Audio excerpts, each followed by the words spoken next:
Welcome back to the Whatnots Reactor Core number 123. 123, that's a good one there. We are here to talk about Wes Anderson's latest film, Asteroid City. My name is Kyle Springer. I'm joined by Melissa Wilkinson. Melissa, how are you? I'm doing well. I'm excited you not only saw this movie, but wanted to talk about it. Yeah, absolutely. This is one from the first time that I saw the trailer. I like Wes Anderson stuff. I'm not like the biggest tell me your Wes history Anderson with this director. fan. Not much. I've seen you and I have covered Moonrise Kingdom on one of our other podcasts on the episode 94 of the review show. Look at you looking up the number before we sit down and record. Yep, ready to go. I've seen Fantastic Mr. Fox. I bet there's probably another one in there that I've seen, but that's kind of it. Like, I don't have much of a history with him other than, like, I know his work when I see it. Very distinctive. Absolutely. And so, yeah, I saw this trailer and was just like, that looks fantastic. So I wanted to go check this out, and I saw it opening weekend. We're recording this on the Monday after. So not too long ago, and you saw it on Saturday as well. We both saw it on Saturday, right? Yeah. What's your history with Wes Anderson then, since mine is kind of non-existent? I think I've seen everything but Bottle Rocket and Isle of Dogs. But some of the movies I have seen, I saw it once 10 years ago. But Gotcha. He's a very distinctive director. You know, when you've seen his work, it really sticks with you. It all seems of a piece with each other. Like, stylistically, there's a lot of repeated cast members. His last couple movies, Grand Budapest Hotel and The French Dispatch, I've seen several times. I own both of those. I have seen The French Dispatch. Now that you mention it, I really enjoyed that one. That's one of the most technically impressive movies I've seen recently. I really like that one. And I was excited to see Asteroid City. I'm excited to see anything he comes up with. And this was very surprising. Yeah, here's the thing. I feel like for a lot of people out there, it's hitting at like a solid 7. It's not bad, but it's also, I feel like, so I was an art kid. I went to art school, so I can connect with a lot of his films just on that level of just like, look at the composition in every single shot. It is a masterpiece. But then maybe the average movie goer might care a little bit less about that. So I think it's just hitting at like, it's fine. Whereas me, I'm like, this is really good. I enjoyed this, but it's also like at the same time, nothing like really like hit me in a sense that was just like, wow, this was incredible. But I loved it. I still had a lot of fun. Yeah, it was a movie that as I was watching it there in the theater, I was thinking, I can't wait to watch this again. I need to get the Criterion Blu-ray. I need to watch the special features on this thing because it's simple in its premise, but it is surprisingly dense in just how many layers of things are going on at any time. Absolutely. So yeah, like I kind of went into this movie thinking of it kind of like a puzzle, and I don't know if that was the best way to go into it, but I think it worked out fine. Just trying to decipher, like knowing how much detail he puts into all of his compositions, knowing how much he plays with the medium and the format of the movie itself. I was trying to decipher it of like, okay, what is Wes Anderson trying to say with this? What is like, how is he trying to speak to me, and what is he trying to say? Much like an Earthling trying to communicate, trying to untangle an alien message. You're trying to translate it too. Exactly. And I think I ended up walking away with this film being like, I think this movie is about remaining hopeful Mm-hmm. in times of impending doom, or when your life's work has like completely blown up in your face, just like things don't go the way you planned, and different ways people kind of engage with that concept. um did you walk away with it with like a similar meaning that you took from it, or anything like I, that? I think so. There is a part towards the end of the movie where the I don't think it's in the actual Asteroid City segment. I think it's in the wraparound segment that is the dramatization of how the play was written and produced. I think it's in that context that people start chanting, "You can't wake up if you don't fall asleep." Like Yeah. that sort Yep. of comes out of nowhere and is repeated so often. Like this must be the thesis of the movie. And it you can look at it in a little bit more of a literal sense, like you are not your best self unless you rest. You are not clear-headed unless you give yourself time to dream, time to be quiet, time to be introspective, time to just engage with yourself and engage with a hobby. And you can also look at falling asleep more as engaging with fantasy or with escapism. Like it's a Sure. movie Yeah. that does have lockdown allegory to it. That's a time period when we are separated from our loved ones and we become pretty intertwined with and pretty reliant on TV and movies and narrative art forms, ways we can escape, ways we can find comfort, ways we can, I can't see my mom, but I can turn on an old episode of The Simpsons and Marge will be my mom today. Like you have that Exactly. connection. It's like, if you give yourself in, it's good to give yourself into that fantasy for a little while. That is rejuvenating. Spending time in fantasy can get you to a clearer space in your mind. Yeah. There's also kind of this feeling of like, it's okay, life will go on. um Yeah. which I think fits in with what you said about the like COVID lockdown, quarantine, just like all the feelings that people were having at that time of just being like, oh, this is fun. I'll be at home for like a week and it'll be like a little mini vacation. I can catch up on some TV shows. And then Mhm. it's like week 5 and everyone's just like, oh my God, what am I going to do with myself? I have watched all Yeah. seasons of NCIS and now there is nothing else to watch, right? Like, No, that's just NCIS Los Angeles. yeah. Yeah. But like there's I think it was kind of an eye-opening experience for a lot of people to engage with something like that, where they saw what they did for a living kind of get ripped away from them, or they started up a new hobby and found that to be fairly lucrative, but then when all of that kind of ended, Sure. and having to wrestle with like, but I just put in a lot of work to all of this stuff. Like I'm now a part-time streamer, or who knows what, right? Mm. Like, and then having to make that choice of like, do I want to pursue this full time? Do I want to go back to work and drop this? There's a lot of stuff that people had to wrestle with in terms of like, this is my life. This is everything I put into it. And either it's all going wrong, or it's just not what I expected, and I don't know how to engage with this. Um, Mm-hmm. that's kind of what I walked away with, from that film, and I really enjoyed it. But, Mm-hmm. but yeah, I say maybe we take a step back and do kind of like a real brief plot synopsis, just because I feel like we're talking in the abstract a lot Yeah. here.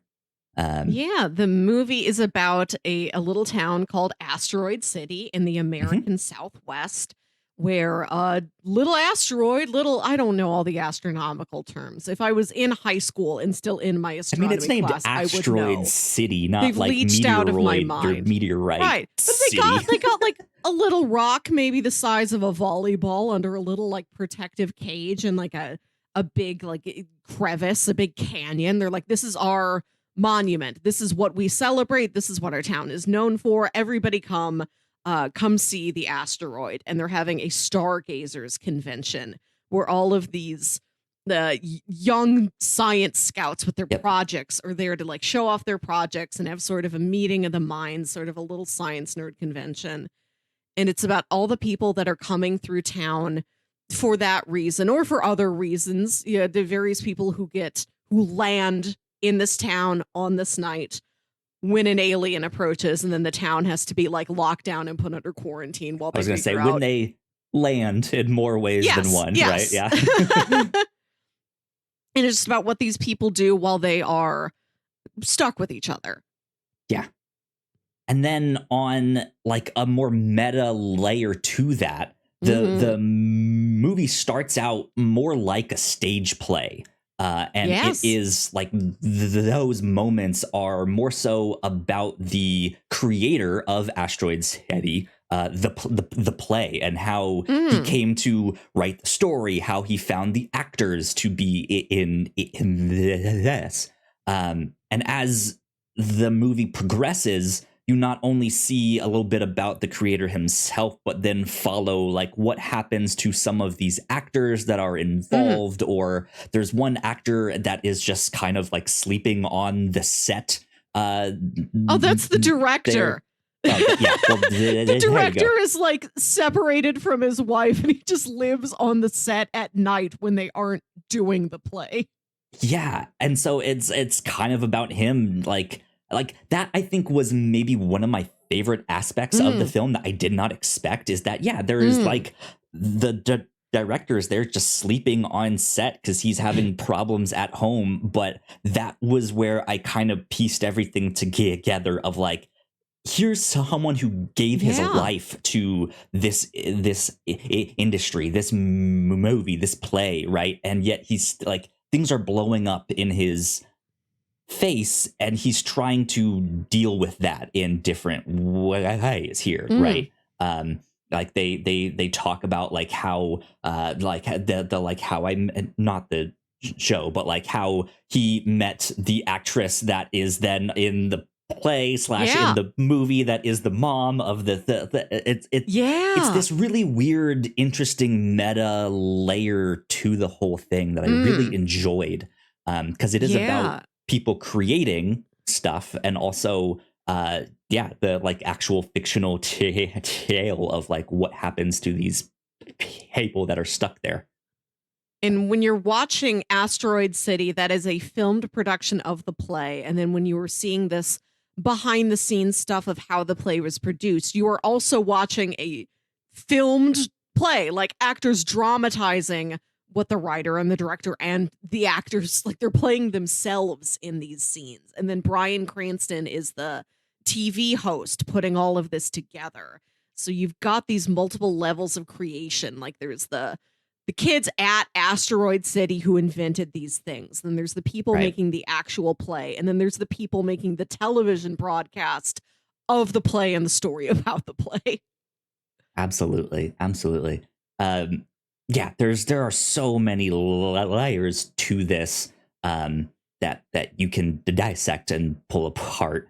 I think what I loved about the way the film looked is that it does distinguish between these different parts. The stage play is more so filmed in black and white. It's in 4:3, whereas the like actual movie adaptation of the play is your standard like widescreen 16:9, I think, stuff, and it's the like what we know Wes Anderson, his like pastel colors, his pristine compositions, all of that stuff that I'm just sitting there just like, man, this is gorgeous.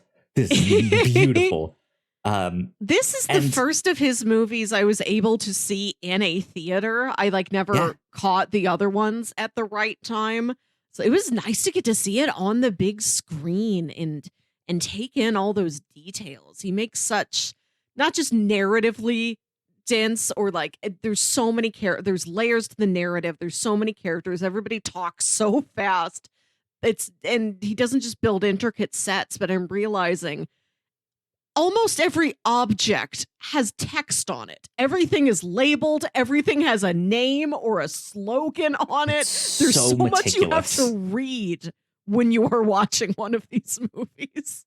He's so meticulous about his details and wherever, the blocking in this film is just incredible, because you will see the same scene from multiple angles as the cameras switch, and it's just it looks great from this angle, but when you also switch it to this side and you see a different perspective on that same scene, it's not well, I can see you stage things for that one camera, but not the other. No, for every single camera, everything is staged just so perfectly that it's kind of just mind blowing from that perspective. And again, that's why I think me as an art kid is just this was awesome.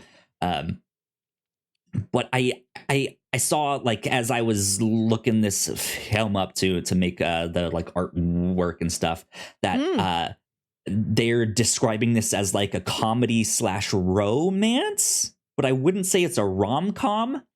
No, but I don't know if I would describe this as either one of those genres singularly. In that, I wouldn't say this is a comedy. I also wouldn't say this is a romance. It had some comedic stuff, though I don't think it was particularly funny. It had some I romance. laughed a lot. There were some things that got me for sure. Those three girls, incredible, great. I love the kid who's always asking other people if they dare him to do stupid stuff. You just cut away and then you cut back and he's standing on the roof and he's like, "Do you guys dare me to jump off?" And then he just goes ahead and does it. And his dad just gets more and more exasperated with him as the movie goes on. Right? But that's even to go back to people creating stuff and them engaging in putting time and money and effort into things that they make or do with their lives. You see an older generation writing stage plays. You see a younger generation than that wanting to be in movies and stuff, and then you see the younger kids just jumping off of roofs and stuff, and that feels more like a Gen Z here's a little TikTok thing hey, you guys dare me to jump off this roof? Yeah. Boom, right? And they just the kid's got big do it for the Vine energy. Yeah, and which I think also speaks to our generation, that you said Vine and not TikTok, right? But I'm just slightly too old for TikTok. I'm still in a Vine mentality. There's that moment where his father is has just finally had enough and been why do you do this? Why do you keep I don't understand you. And he had the son all of a sudden just has this not existential crisis, but just a real honest answer about why he does these things. And he's I think I just want people to notice me.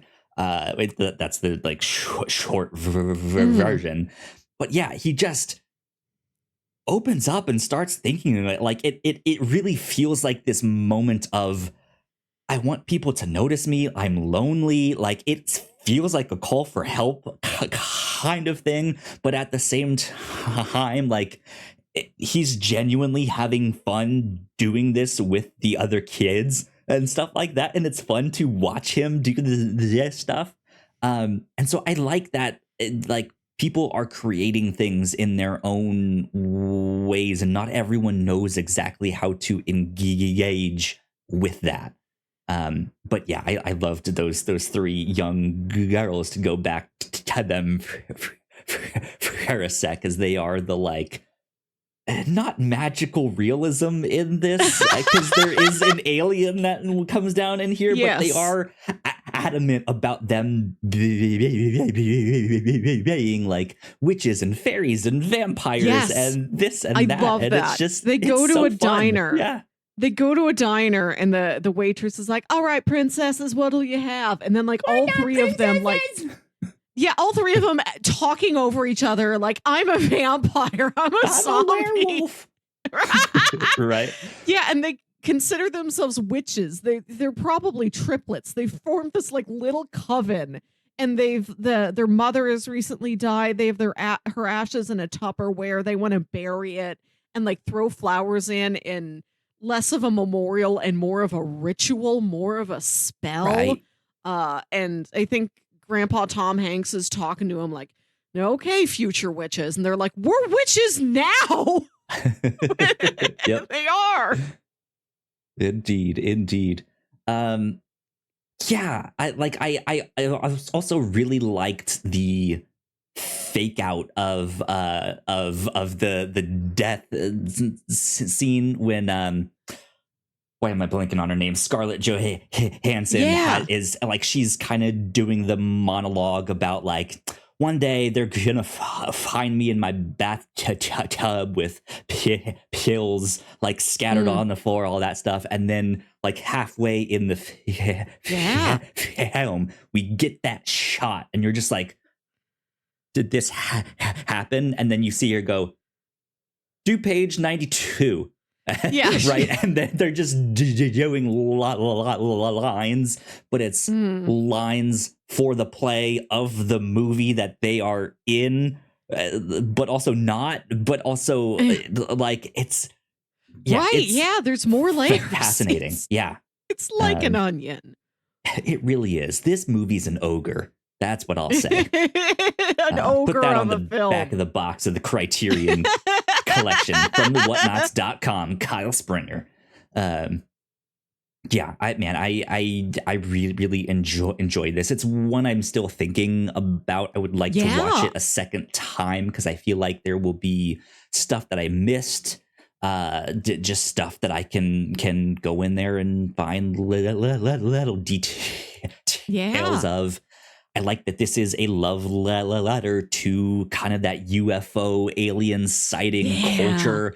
There's a character in there who has no speaking lines that I can think of, but he's that like, maybe he's a CIA secret agent in the background of all of the scenes. The glasses. There. Yeah, the suit. He's in all of the, like, he's in a bunch of stuff just in the background there. I loved that. It's fun to see all of these different actors that you know from a bunch of different stuff, even if they don't really have much to do in the film. Just neat to be like, man, like, it must be so fun to work on. I mean, it might not be. He might be a really strict director. Who knows? But like, I feel like there is kind of a prestige to a Wes Anderson film that actors want to be in one of his films, even if it's just a small thing, just to be able to say like, yeah, I was in a Wes Anderson. Sure. It is fun to see the cast evolve as his movies go on. It's fun to see the same players over and over again. It feels very much like a theater troupe. And then you can see him pick up new people, and then you see them coming back. Like, Jeffrey Wright was really good in The French Dispatch, and he's great in this. He came back, and then he's adding new people. He's never worked with Tom Hanks before. I like this thing rolling along and like picking up new people, and I think giving everybody, even if it's very small, like a very nice moment to shine. And there's really like no small parts in a Wes Anderson movie. Yeah, even I don't remember the actor's name. The guy who plays Flash in the newest Spider-Man. Tony Revolori. Yes. He only has a handful of lines, but the scenes where he has to like step up and extend the microphone, just great. I love it. It's fantastic. Yeah, there's lots of fun stuff in there. If you want to do a lot of talking and not very much moving, or a lot of moving and not very much talking, a Wes Anderson film could do either for you as a performer. Yeah. I want to note that Tilda Swinton plays a scientist named Dr. Hickenlooper, which is a very specific name. And that was the name of one of my college professors and my advisor. Oh, interesting. He was like head of the English department. And he was a playwright. And his son, George Hickenlooper Jr., was a documentarian. And for this being a movie that is about a play and about a sort of docu-dramatization of a play, right. I really wonder if that character is named after my old college professor. Who knows? You never know, because sometimes college professors know all sorts of people, or they might be like a working professor who's also like currently making stuff in the industry. So yeah, who knows? That's fascinating.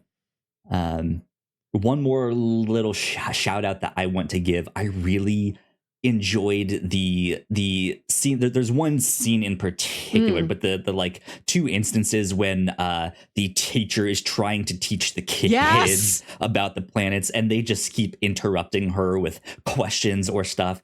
And then my favorite bit is when the one kid is like, I wrote a song. And then he starts singing this song as this band like comes in, and it just starts this big old hootenanny, and they're all singing and dancing. And then at the same time, they were trying to set up this TV to have this like Skype call between the kids and the parents who are like quarantined in some other military thing. And the TV comes on as they're just having this song and dancing. They're all just like, what is going on?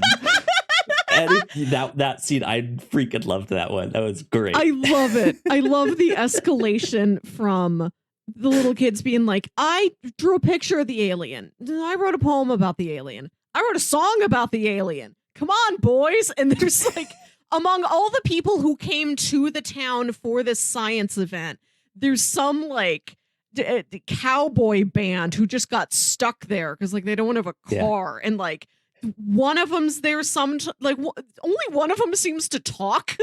Right. They're mostly like a silent like background physical presence, so they're suddenly in on it. They're all collaborating. There is a whole like spaceman hoe-down song. This was also like, this is the moment I have to talk about before we leave tonight. I need to bring up the spaceman hoe-down. It was a banger. It was great. Yeah, I think now that we've been talking about the film, I think what I would say to maybe even correct something I said earlier on when I said I wouldn't really describe this as a comedy. I think I would, but the comedy, at least upon first viewing for me, is very understated. And then now, like looking back on it, just be like, they had that one scene when the kid is smoking the cigarette and the mom comes up and it's like, where did you get that? And just, like there is some really funny stuff. The way the alien like creeps in and then poses for the picture. So good. Like it's the whole thing is ridiculous. Or the one kid who has the box on his head is like, I can't see the three dots. And they just like turn the box around. He goes, oh. There you go. Now I see it. It's dumb stuff, but it's really understated in the moment. That being said, I'm just like, great. This might be the most overtly comedic out of all of Wes Anderson films. Even so, I'd have to watch the other ones and compare. But lots of laughs in this one. Fantastic, Mr. Fox. I would say also is funny, also a comedy. I classify that as crime before anything else. It's filed under crime. It's next to The Departed if you go to a streaming service. Viewers also liked The Departed.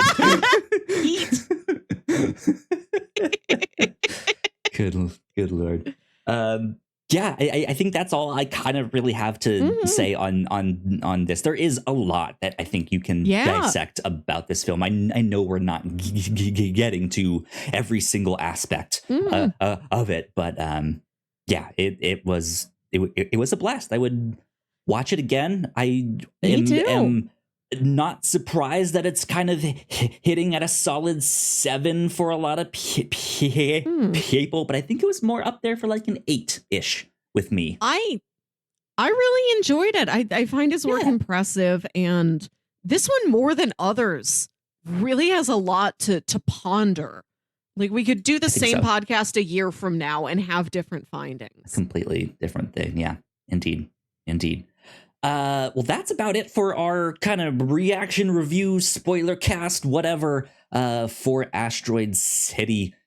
Melissa, where can the people find you on the internet? You can find me on Twitter and Instagram at WilkyWit. That's WilkyWit. And listen to my other podcast, Saturday Morning Obscurities. There you go. You guys can find me at Yo Kyle Springer. If you would like to stay up to date with all of the stuff that we do here at The Whatnots, we are at The Whatnots on Twitter. So please go like, share, and subscribe. That would help us out a ton. You guys know the deal with all of that. If you're watching this on YouTube, we have plenty more videos right over that way. Maybe I'll put that Moonrise Kingdom one, more Wes Anderson, over that way. But yeah, this has been number 123 of the Whatnots Reactor Core. We'll see you next time. Bye. Bye.